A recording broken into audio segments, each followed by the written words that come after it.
San ఫ్రాన్సిస్కోలోని కాలేజ్లో masters చేయడానికి seat దొరికింది. ఇండియాలో వీసా ఫార్మాలిటీస్ అన్నీ పూర్తయిపోయాయి.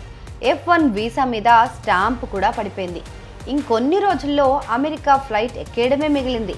ప్రస్తుతం ఇలా ఎవరైనా అమెరికా వెళ్ళడానికి సిద్ధపడుతుంటే గనక మీరు ఖచ్చితంగా ఇప్పుడు నేను చెప్పబోయే విషయాల గురించి క్షుణ్ణంగా తెలుసుకోవాల్సిందే. ఇండియాలోని అమెరికన్ ఎంబసీలో మన F1 వీసా మీద స్టాంపు పడినంత మాత్రాన మనం ఇకపై అమెరికాలో చదువుకోవచ్చు అన్నట్టేం కాదు. ఖచ్చితంగా అమెరికాలో దిగి అక్కడ ఇమిగ్రేషన్ ఆఫీసర్లు కూడా వీసాతో పాటు మన డాక్యుమెంట్స్ అన్నీ చెక్ చేసి లోపలికి పంపినప్పుడే మనం ఆ దేశంలోకి అడుగుపెట్టినట్టు. ఈ చెక్ పాయింట్ దాటనంత వరకు మనం అమెరికా వెళ్ళినట్టు కాదు. ఇదేదో భయపెట్టడానికి చెప్పడం లేదు, జాగ్రత్త పడాలని చెప్తున్నాను. గతంలో జరిగిన ఇలాంటి కొన్ని సంఘటనలను దృష్టిలో పెట్టుకొని చెప్తున్నాను. 2023 ఆగస్టు నెలలో ఒకేసారి 21 మంది ఇండియన్ స్టూడెంట్స్ని ఎయిర్పోర్ట్ల నుంచే అమెరికన్ ఇమిగ్రేషన్ అధికారులు వెనక్కి పంపించేశారు. 21 మందిని ఒకేసారి. వీరిలో ఎక్కువగా తెలుగు విద్యార్థులే ఉన్నారు.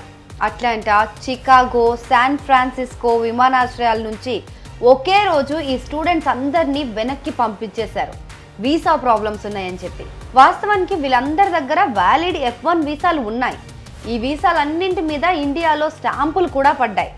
అయినప్పటికీ అమెరికాలో ఇమిగ్రేషన్ అధికారులు ఆపి వెనక్కి పంపించేశారు. అంటే స్క్రూటినీ ఏ స్థాయిలో ఉంటుందో అర్థం చేసుకోవచ్చు. చిన్న డాక్యుమెంట్ ఏదైనా మిస్ అయినా ఇక అంతే సంగతులు. ఇమిగ్రేషన్ అధికారులు మనల్ని ప్రశ్నించేటప్పుడు ఏ చిన్న తప్పు దొర్లినా, మాటల్లో దొర్లినా, చేష్టల్లో, సైన్స్ ఆర్ ఎక్స్ప్రెషన్స్లో ఏ తేడా గమనించినా వాళ్ళు మనల్ని వెనక్కి పంపించే అవకాశం ఉంటుంది. సాధారణంగా అమెరికాలో చదువుకోవడానికి ఫస్ట్ టైం వెళ్ళే ఇండియన్ స్టూడెంట్స్ చాలామంది వీసా వస్తే అంతా అయిపోయినట్టే అనుకుంటారు. స్వదేశంలో F1 వీసా మీద స్టాంప్ పడిందంటే ఇక అమెరికా వెళ్ళిపోయి చదువుకోవడమే అని సంబరపడిపోతారు. కానీ ఇలా అన్ని సందర్భాల్లో అన్ని వేళలా జరగదు అంటున్నారు నిపుణులు. మీలో చాలామంది పోర్ట్ ఆఫ్ ఎంట్రీ గురించి వినే ఉంటారు కదా. ప్రతి దేశానికి ఉండే అంతర్జాతీయ ప్రవేశాలను పోర్ట్ ఆఫ్ ఎంట్రీ అంటారు. అంటే international airport, sea port, border crossing check పోస్టులు, పోర్ట్ ఆఫ్ ఎంట్రీలు. మనం ఇండియా నుంచి అమెరికాకు వెళ్ళినప్పుడు అక్కడ మనం ఫస్ట్ దిగే ఇంటర్నేషనల్ ఎయిర్పోర్ట్ ఏదైతే ఉంటుందో మనకు అది పోర్ట్ ఆఫ్ ఎంట్రీ. అక్కడ ఇమిగ్రేషన్ అధికారులు మనల్ని పూర్తిగా చెక్ చేస్తారు. వీళ్ళను దాటుకొని ముందుకు వెళ్తేనే మనం అమెరికాలోకి అడుగు పెడతాం. అంతేకాదు, మనం అమెరికాలో దిగిన ఇంటర్నేషనల్ ఎయిర్పోర్ట్ నుంచి డొమెస్టిక్ ఫ్లైట్లో మరో సిటీకి వెళ్ళాలన్నా పోర్ట్ ఆఫ్ ఎంట్రీ దాటుకొని వెళ్ళాలి. సో ఇక్కడ ఇమిగ్రేషన్ అధికారులు ప్రశ్నించిన తర్వాతనే డొమెస్టిక్ టెర్మినల్కు మనం వెళ్ళి ఫ్లైట్ ఎక్కాల్సి ఉంటుంది.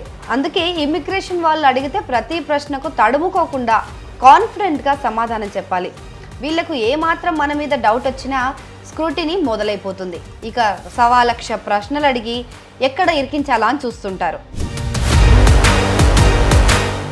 వాస్తవానికి ఇండియాలో మనకి ఇచ్చే US వీసా మనల్ని కేవలం పోర్ట్ ఆఫ్ ఎంట్రీ వరకు ప్రయాణించడానికి మాత్రమే అనుమతిస్తుంది. అక్కడి నుంచి మనం అమెరికాలోకి అడుగు పెట్టాలా వద్దా అని డిసైడ్ చేసేది customs and border protection CBP officer అనుమతి ఉండాలి అక్కడ. సో అసలు US వీసా నిబంధనల ప్రకారం మీకు వీసా వచ్చింది అంటే దాని అర్థం మీ దేశంలోని US ఎంబసీ లేదా కాన్సులేట్లోని కాన్సులర్ వీసాకి మీరు అర్హులు అని నిర్ణయించడం అన్నమాట. అంతేకాని మీరు అమెరికాలో ఉండటానికి అర్హులు అని చెప్పడం కాదు. ఇక అంతిమ నిర్ణయం ఎవరిది అంటే పోర్ట్ ఆఫ్ ఎంట్రీ వద్ద ఉండే ఈ CBP అధికారులు ఉంటారు కదా, వాళ్ళదే. సో మనం అమెరికాలోకి అడుగు పెట్టాలా వద్దా అనేది CBP ఆఫీసర్ డిసైడ్ చేస్తారనమాట. మీరు US-లోని ఇంటర్నేషనల్ ఎయిర్పోర్ట్లో దిగిన తర్వాత మిమ్మల్ని పోర్ట్ ఆఫ్ ఎంట్రీ వద్దకు పంపిస్తారు. అక్కడ మిమ్మల్ని ఇంటర్వ్యూ చేయడానికి కొన్ని బూత్స్ ఉంటాయి. ఒక్కో బూత్లో ఒక్కో CBP అధికారి ఉంటారు. మీరు మీ F1 వీసాతో పాటు I-20 ఫామ్, పాస్పోర్టు, మీరు ఏ కాలేజీ లేదా యూనివర్సిటీలో చేరారో దానికి సంబంధించిన సర్టిఫికెట్స్తో క్యూ లైన్లో నిల్చోవాలి. మీ వంతు వచ్చినప్పుడు ఇవన్నీ CBP ఆఫీసర్కి చూపించాలి. ఈ పత్రాలన్నీ చూపించిన తర్వాత CBP ఆఫీసర్ మిమ్మల్ని కొన్ని క్వశ్చన్స్ అడుగుతారు. మీరు ఏ ఇన్స్టిట్యూట్లో చదవాలని వచ్చారు, ఆ కోర్సు చేయడానికి అమెరికానే ఎందుకు ఎంచుకున్నారు, ఇక్కడికి రావడం వెనుక మీ ఉద్దేశం ఏంటి వంటి కొన్ని బేసిక్ క్వశ్చన్స్ అడుగుతారు. సరే, అన్ని కరెక్ట్గా ఉండి మీరు చెప్పిన సమాధానాలకు CBP ఆఫీసర్ సాటిస్ఫై అయితే హ్యాపీ. మీ పాస్పోర్ట్ మీద ఒక స్టాంపు పడిపోతుంది.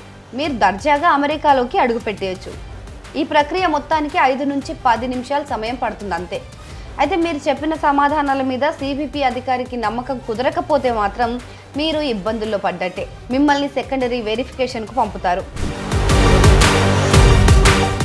సెకండరీ వెరిఫికేషన్ అనేది స్టూడెంట్ని ఇంకాస్త స్క్రీనింగ్ చేయడం కోసం తీసుకువెళ్లే ఒక పద్ధతి అన్నమాట.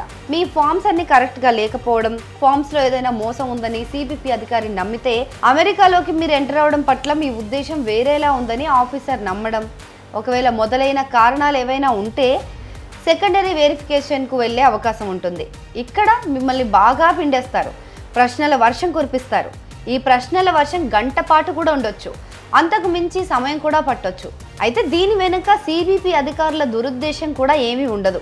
ఒకవేళ మీకు అమెరికా రావడం వెనుక దురుద్దేశం ఉంటే మీ వల్ల ఇతర ఇంటర్నేషనల్ స్టూడెంట్స్ ఇబ్బంది పడకూడదు అనేది సిబిపి అధికారుల ఉద్దేశం. అయితే మీరు పక్కాగా అక్కడి ఇన్స్టిట్యూట్లో సీటు సంపాదించి సరైన పత్రాలతో వెళ్ళినప్పుడు మిమ్మల్ని సెకండరీ వెరిఫికేషన్కు తీసుకువెళ్ళినా ఆందోళన చెందాల్సిన అవసరం లేదని ఎక్స్పర్ట్స్ చెప్తున్నారు. మీరు సెకండరీ వెరిఫికేషన్కి వెళ్ళినప్పుడు student and exchange visitor program వెబ్సైట్లో మీ గురించి సిబిపి ఆఫీసర్ చెక్ చేస్తారు. అందులో మీ గురించి వివరాలు లేకపోతే మీరు చేరిన ఇన్స్టిట్యూట్ లేదా ప్రోగ్రామ్కు సంబంధించిన మరింత సమాచారాన్ని అడుగుతారు. మీ ఇన్స్టిట్యూట్ డెసిగ్నేటెడ్ స్కూల్ ఆఫీసర్ డిఎస్ఓని సంప్రదిస్తారు. మీరు నిజంగా ఆ ఇన్స్టిట్యూట్లో చేరారా లేదా అనే విషయాలు తెలుసుకుంటారు. అందుకే మీరు F1 వీసా, I-20 ఫామ్, పాస్పోర్ట్తో పాటు మీ ఇన్స్టిట్యూట్ డిఎస్ఓ పేరు, phone number, emergency phone number ఇవన్నీ సిద్ధంగా ఉంచుకోవాలి. మీ ఫామ్స్ సరిగ్గా లేకపోయినా, student and visitor exchange programme fees చెల్లించకపోయినా, మీ వివరాలు సెవిస్ వెబ్సైట్లో కనిపించకపోయినా మీ ప్రవేశాన్ని సిబిపి ఆఫీసర్ రిజెక్ట్ చేసే అవకాశం ఉంటుంది. కానీ మీ ఇన్స్టిట్యూట్కి సంబంధించిన వివరాలు ఇవ్వడం, డిఎస్ఓ కాంటాక్ట్ ఇవ్వడం ద్వారా మీరు కొంచెం సేఫ్ అవుతారు. మీకు ఫామ్ I-515A నోటీస్ను జారీ చేస్తారు. ఈ నోటీస్తో మీరు తాత్కాలికంగా 30 రోజుల పాటు అమెరికాలో ఉండొచ్చు. ఈ నెల రోజుల సమయంలో మీరు మీ డిఎస్ఓను సంప్రదించి సమస్యలను పరిష్కరించుకోవాలి. ఆ తర్వాత F1 వీసా నిబంధనల ప్రకారం మీరు అమెరికాలో ఉండొచ్చు. ఇక్కడ ఇంకో విషయం కూడా ప్రస్తావించాలి. పోర్ట్ ఆఫ్ ఎంట్రీ వద్ద సిబిపి ఆఫీసర్ మనల్ని ఆధారాలు చూపించమన్నప్పుడు, అరే అవన్నీ లగేజ్ బ్యాగ్లో ఉండిపోయాయే అంటే, అయితే నువ్వు కూడా ఆ లగేజ్ బ్యాగ్ని తీసుకొని మళ్ళీ ఇండియాకి వెళ్ళిపో అంటారు. కాబట్టి ఆ పత్రాలన్నీ మనతో పాటే జాగ్రత్తగా ఉంచుకోవాలి. ఎందుకంటే సిబిపి ఆఫీసర్తో ఇంటర్వ్యూ పూర్తయిన తర్వాతే మిమ్మల్ని చెక్ ఇన్ బ్యాగులు తీసుకోవడానికి అనుమతిస్తారు. కాబట్టి F1 వీసాతో అమెరికా వెళ్ళే తెలుగు విద్యార్థులు ఈ విషయంలో చాలా జాగ్రత్తగా ఉండాలి. అంతేకాదు, పోర్ట్ ఆఫ్ ఎంట్రీ వద్ద సిబిపి ఆఫీసర్కి మీరు ఏమేం స్క్రీన్పై చూపిస్తున్నారో ఒకసారి చెక్ చేసుకోండి.